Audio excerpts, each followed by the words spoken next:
Welcome to Breakup Cheater, where real-life tales of betrayal, survival, and justice come to light. We dive deep into the stories that reveal the strength of the human spirit when faced with impossible odds.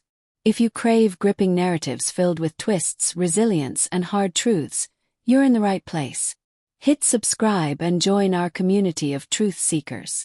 They say the truth always comes out, but sometimes the price of uncovering it is everything you thought you had. I'm Mark Reed, a soldier, a husband, a father, and a man betrayed by the one person I trusted most. What happened next was more than a fight for my freedom. It was a battle to reclaim my life from the shadows of lies, deceit, and a deadly conspiracy. This is my story. I returned from a covert operation only to find my world shattered by divorce papers. They called my name sharply in the courtroom. I stood slowly, feeling the cold steel of the handcuffs bite into my wrists. Impersonal, indifferent. Across the room, my wife refused to meet my gaze. My daughter's eyes flickered toward me for a moment, her lips trembling before she looked away. The judge's voice was calm, almost detached. "Do you have anything to add before sentencing?" I reached into my folder, withdrew a single sheet of paper, and slid it across to his desk. He read the 3 lines silently, and his expression drained of color. "No one leaves," he ordered, voice suddenly taut with tension. The courtroom doors slammed shut. Moments later, military police poured in, and everything I knew began to unravel. Before the fall there was love. I met Olivia on a rain-soaked evening in Prague. Both of us were stranded due to a delayed train.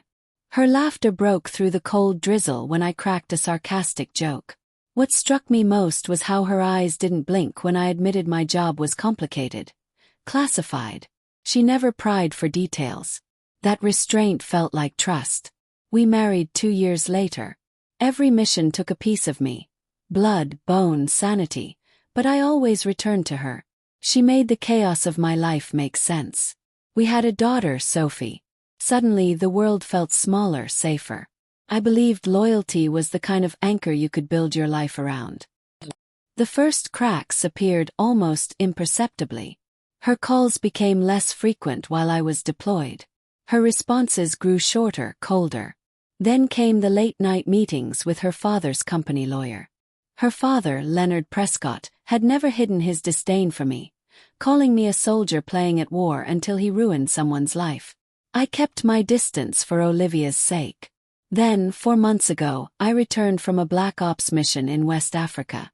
No welcome home, no warm smile. Instead, a plain manila envelope sat on the kitchen table. Divorce papers.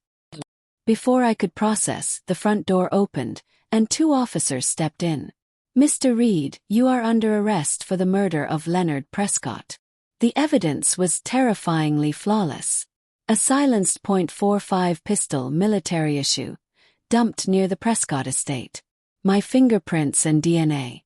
Security footage of a figure matching my build leaving the scene at 2:14 a.m. Olivia's statement was precise and cold. I returned from deployment unstable, resentful of her father, and had threatened him privately twice. Sophie confirmed overhearing me say, "He won't be a problem much longer." I stayed silent during questioning, not because I was guilty, but because I knew speaking hastily would cost me everything I still held dear: time to think.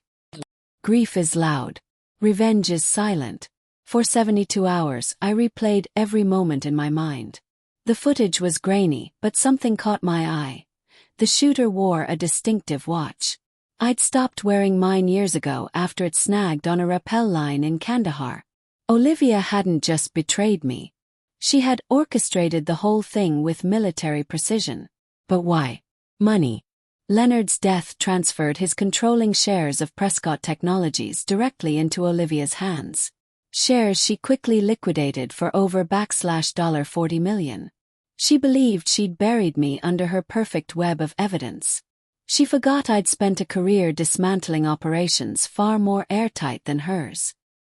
The plan to clear my name started in my cell. Step 1. I requested one phone call to my old teammate Walker. He owed me his life. I told him 2 things. Check the watch and find the lawyer. Step 2. I remained silent in court. Let the prosecution build their fortress of lies. Every brick they laid made my demolition easier. Step 3. While Walker dug, I filed a little-known pre-trial motion, buried in procedural jargon, allowing classified evidence to be reviewed in camera by the judge. No one noticed. Not even Olivia's smug attorney. 2 weeks before sentencing, Walker called with news.